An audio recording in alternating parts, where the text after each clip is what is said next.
It's very encouraging for Americans, especially this report, which so many of us knew this was a hoax. But this goes all the way to the top. I mean, this goes all the way to Barack Obama. Will we actually see someone as high up as Barack Obama take responsibility, be accountable, maybe face criminal charges? Is that a possibility here based on the documents that you've released?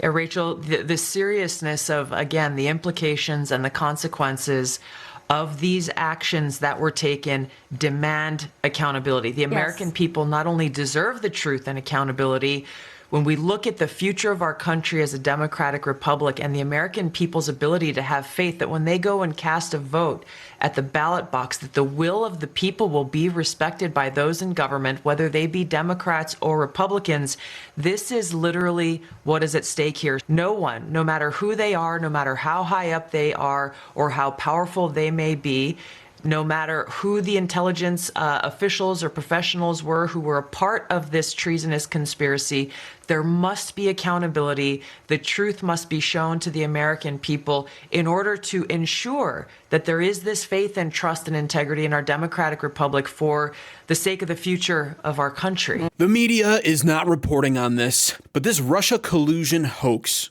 has now turned into, no thanks to Tulsi Gabbard, Obamagate. She has done what Americans have wanted to be done for years now. She has declassified the documents, and she's going after these people. We now know because of her that Obama and a large portion of his administration was behind the creation and formation of the Russia collusion hoax against President Donald Trump to try to start a coup and prevent the peaceful transfer of power from Obama to President Donald Trump back in 2016. And so what this video is going to do is it's going to be naming the top 10 most likely former Obama administration workers who are most likely to get arrested and prosecuted for treason. Starting with the top of the food chain at that time, President Barack Obama himself could wind up getting arrested for treason. This is an example, I think, of a larger problem.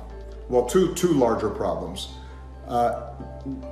which don't get as much attention, understandably, when you've got high unemployment and a pandemic raging, because it doesn't touch people's day-to-day lives. But one of the central foundation stones of a democracy is the idea that you do not allow the politicization of the criminal justice system, the intelligence system, the military, right? That is stuff that you keep out of politics. That's former US President Barack Obama there calling Donald Trump's allegations that he interfered in the 2016 election as absurd. Now, according to DNI Tulsi Gabbard, she has declassified and has access to hundreds of articles that could wind up implicating former President Barack Obama in all of this. I can guarantee you one thing. Obama is probably not sleeping very well these days. Moving on to number 2, we have Obama's former Secretary of State, Hillary Clinton. Here she is speaking about the Russia collusion hoax, talking as if it's just a matter of fact. But here is what's important. Put the investigation into Trump, his associates, and everybody else to one side. There is no denying that the Russians interfered in the election. Right. Whether or not they had willing or unwitting help from the Trump team, they interfered, and they did so to help him and hurt me. And they did so to destabilize our democracy, and they have not stopped. I mean, there's been enough public testimony before Congress now by very distinguished, experienced intelligence professionals who all say the same thing.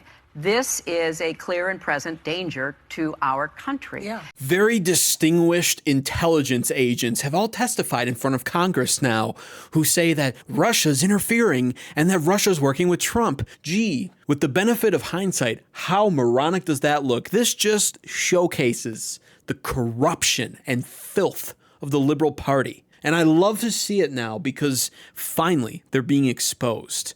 And trust me, those distinguished intelligence agents, they're on this list in this video, and we're going to get to them. But when it comes to former Secretary of State for Obama there, Hillary Clinton, she was absolutely in on it. She was one of the central figures for the formation of the Russia collusion hoax. And if they can tie her name into it concretely, it would make every single red-blooded conservative's day to watch her be hauled away in handcuffs. We wanted that from Trump's first term, and it didn't happen. And I hope he's not soft on this term after what they put him through over the last 5 years. Moving on to number 3 here, we have the former director of the FBI, James Comey. Mr. I found a rock formation on my beach in my backyard that said 8647. How did that get here? Huh. By the way, buy my new book. Well, it looks like he might have plenty of time to be reading and maybe even selling his new book in prison, because he was 1000% one of the central figures behind all of this as well. There should be no fuzz on this whatsoever. The Russians interfered in our election during the 2016 cycle. They did it with purpose. They did it with sophistication. They did it with overwhelming technical efforts. And it was an active measures campaign driven from the top of that government. There is no fuzz on that. It is a high confidence judgment of the entire intelligence community. And the members of this committee have seen the intelligence. It's not a close call. That happened. That's about as unfake as you can possibly get, and is very, very serious. Isn't it just amazing how effortlessly liberals lie? I mean, it's actually mind-blowing. And the fact that they do it in unison, crazy. That also brings me to the next one here. We have John Brennan. Did evidence exist of collusion, coordination, conspiracy between the Trump campaign and Russian state actors at the time you learned of 2016 efforts? I encountered and am aware of information and intelligence that revealed contacts and interactions between Russian officials and U.S. persons involved in the Trump campaign that I was concerned about because of known Russian efforts to suborn such individuals. And it raised questions in my mind, again, whether or not the Russians were able to gain the cooperation of those individuals. Once again, in unison, all just testifying oh so comfortably, sitting in their giant lie together. Up next, we have the former director of national intelligence, the same position that Tulsi Gabbard thankfully has currently, James Clapper. Here he is back in 2019, foolishly admitting to the fact that Obama put him and Comey and others up to creating the Russia collusion hoax. And certainly those of us that she named, John Brennan and Jim Comey and I, were part of the group that were tasked by President Obama to put together all the reporting we had on the Russian interference, and which we did.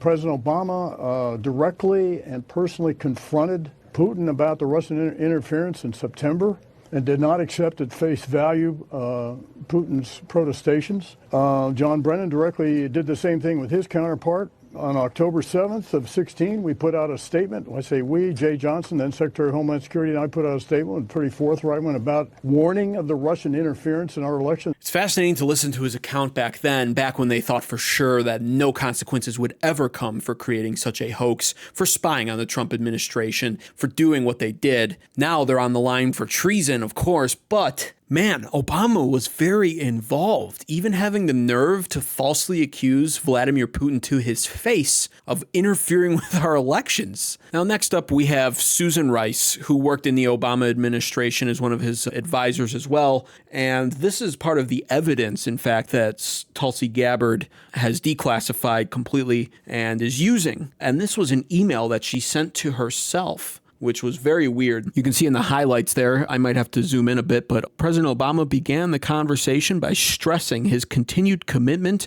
to ensuring that every aspect of this issue is handled by the intelligence and law enforcement communities in quote unquote by the book. Now, many point to Susan Rice as again being one of the most central figures to all of this when it came to creating the Russia collusion hoax, and she did work very closely with President Obama during his administration. So she is definitely on the list for people who are most likely to be arrested and prosecuted for this. Someone else who's definitely going to find their name on that list is going to be the former FBI Deputy Director, Andrew McCabe. Here he is openly discussing his role in the coup against President Donald Trump and the Russia collusion hoax as well. I was speaking to the man who had just run for the presidency and won the election for the presidency, and who might have done so with the aid of the government of Russia, our most formidable adversary on the world stage.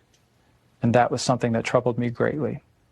How long was it after that you decided to start the obstruction of justice and counterintelligence investigations involving the president? I think the next day I met with the team investigating the Russia cases, and I asked the team to go back and conduct an assessment to determine where are we with these efforts and what steps do we need to take going forward. Wow.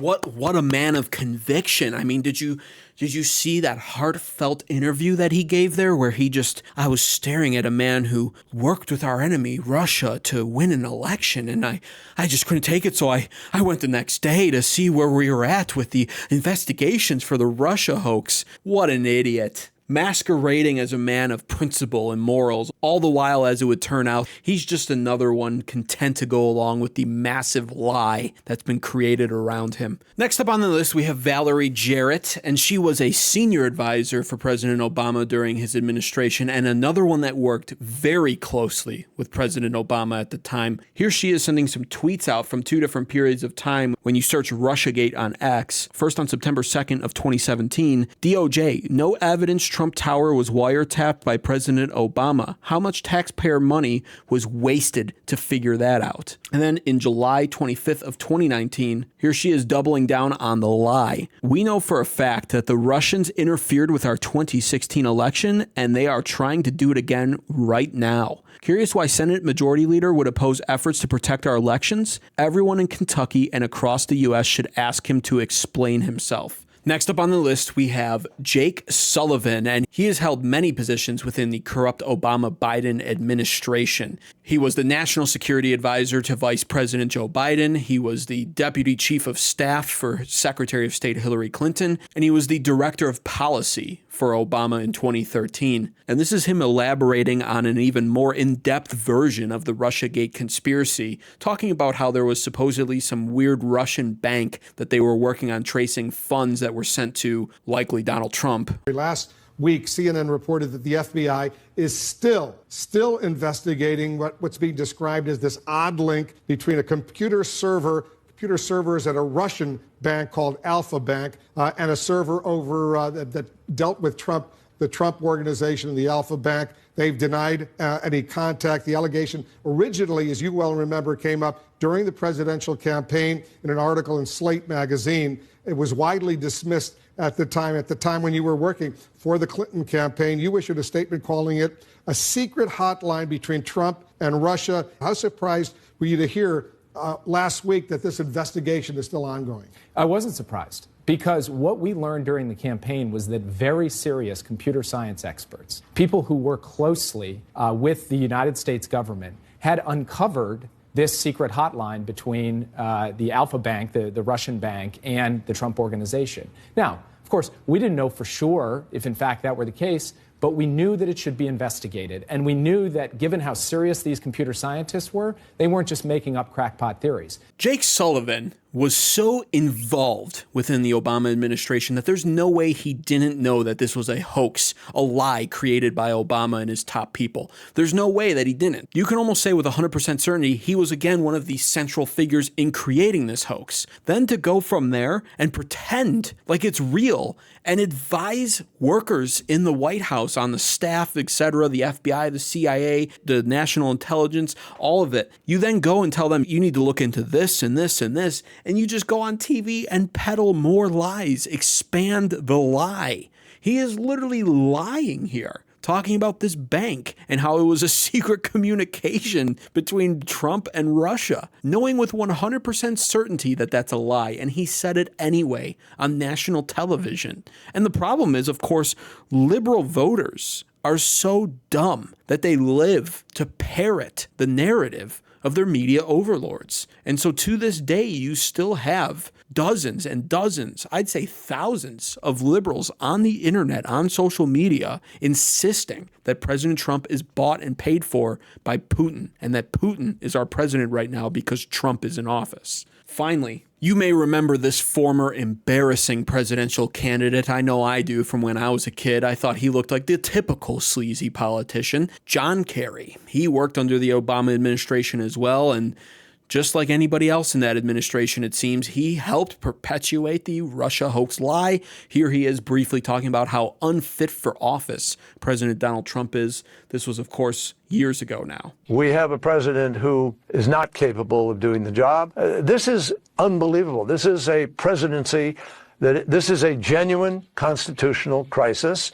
And the crisis is heightened by the fact that my former colleagues in the United States Senate on the Republican side, who have taken an oath of office to defend the Constitution and the institutions of our country as a whole, which are embraced in that oath, are defending instead not the Constitution, not the institution of the Senate.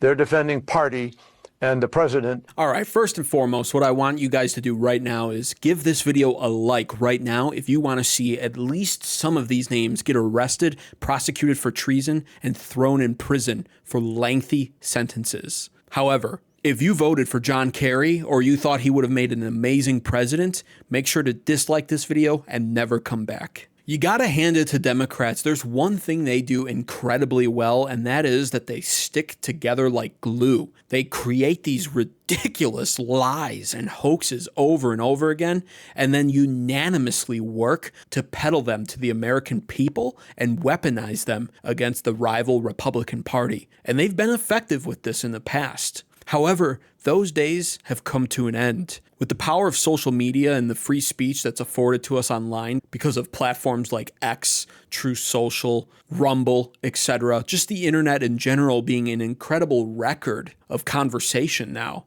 they're not getting away with it anymore, and all it's going to take going forward now is somebody like President Donald Trump who's willing to step up and take action against these people, because this behavior will only continue to go on if it's not stamped out in the form of imposing strict consequences for exhibiting it. The Democrats are all too comfortable doing stuff like this because there's no real-world consequences for their actions as of yet. But I am hoping that with people like DNI Tulsi Gabbard and President Donald Trump in office, we may finally, as the American people have demanded for years now, get to see actual justice be served. If you enjoyed this content, be sure to subscribe to American Advocates for more, and thanks for watching.